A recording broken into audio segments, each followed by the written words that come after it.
This is going to be video number 2 of things you can do or should do on day 1 of WordPress.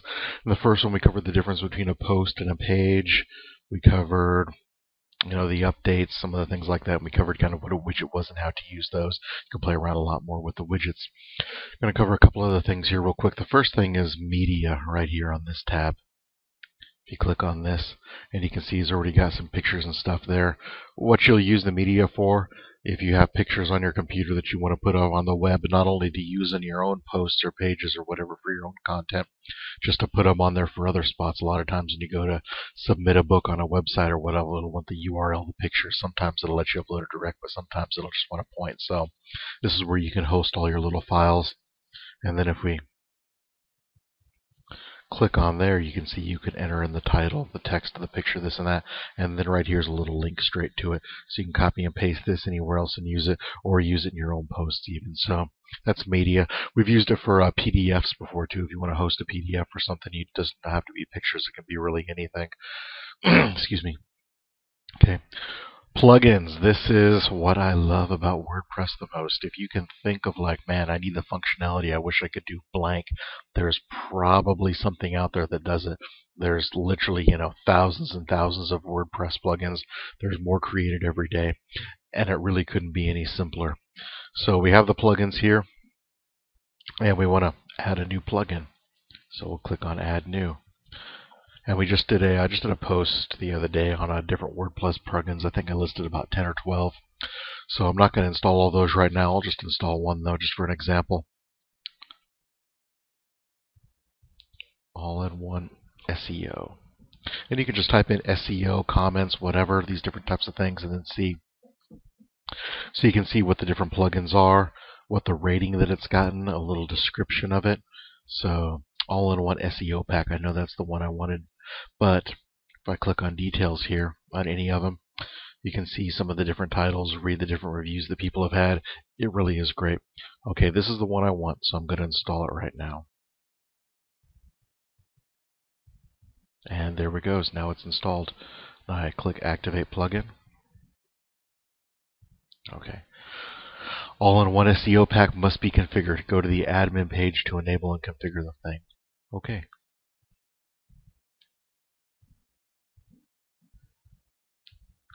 So we need to go to the admin page to do it. We can either do that by clicking up here. We can go down to the bottom. If you click on settings, as you add in more plugins, sometimes it'll add little options down here. We've got an all-in-one SEO option. So we'll click on that. Got some ads up there. Okay, plugin status enabled. Now we can set the home title of our web page, the home description of the web page, the metadata. We can set all that right in here. These defaults I wouldn't mess with. Okay, so we'll update options. I'm not going to pick those for Julia. I'll let Julia do them themselves. But the plugin should be good to go now. If we click back on plugins, okay, there we go. All-in-one SEO pack now completely installed. You saw how easy that was. Click, click. Normally you only have to push click to install. A couple you'll actually have to activate. ASCII you'll have to go get a key for, but they're all really simple. What did all-in-one SEO do? In addition to the options down here where now Julia can come, put in the name for her website, put in the description for her website, what she'll want to appear on Google, set the different meta tags, all that, which makes that really simple. It'll now do that for each and every post. So if we come up here to posts, and we're going to add a new post, this looks the same as before. The title, these, okay. And if you go down here, aha, all-in-one SEO pack added this. So now when you type up your post, you put in all your content, you can now set the title for your post, which you usually want to be similar to this, but you can make it a little different. That's the actual, let me better rephrase that better. Up here is where you do the title to the actual post itself. So if you look here, let me grab one off ours. Okay. Some WordPress plugins worth using. So that's the title of the post, WordPress plugins worth using. But if you look up here in the little tab, the actual name of the web page itself, WordPress plugins we use on Guerrilla Wordfare. There we go. That's the thing. These are different. Normally you want them to be similar, but you can use the same keywords both here and here. So that's a nice little thing to do for SEO. So automatically now, you type up the title for your post, but then you can actually set the name here slightly different using the same keywords. The description of your page, which is, as we know from the other earlier post I've made, this is what you want to appear in Google by default. Otherwise, it'll just use the first paragraph or so of your post.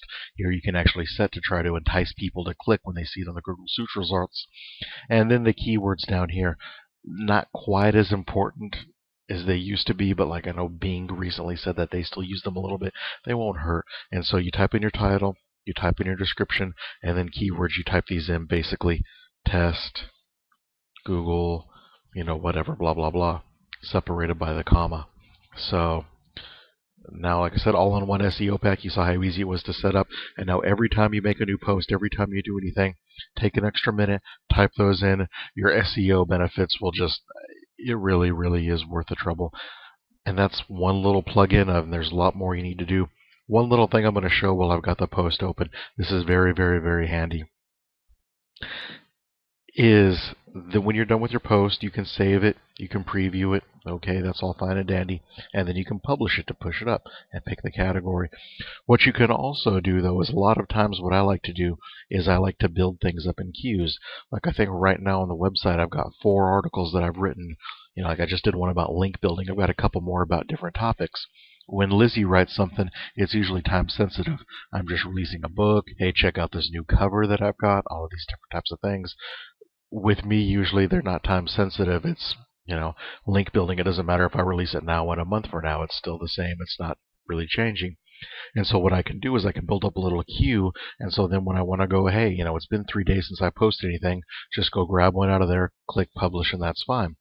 Another thing you can do if you know kind of, hey, if you're getting ready to go on a trip, if you just don't want to worry about it, whatever, is you can actually build up, say, 3 articles in your queue, and then come here and set one. Instead of publish immediately by default, I can come up here to edit, and I could say, okay, I want this to go on the 21st at 12.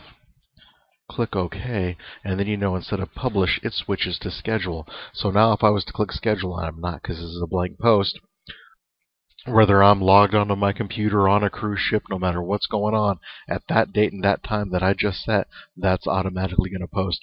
That is an extremely handy feature. You're going to be gone for a week or not going to be able, whatever your reasons. You can write 3 posts in advance when you have a little bit of time. Set one to come out one day, one to come out Wednesday, one to come out Friday, and you never have to worry about it. And the website just keeps on rolling, and no one can even know, short of, you're not really replying to the comments if you're getting any of those. So that's a real handy little feature.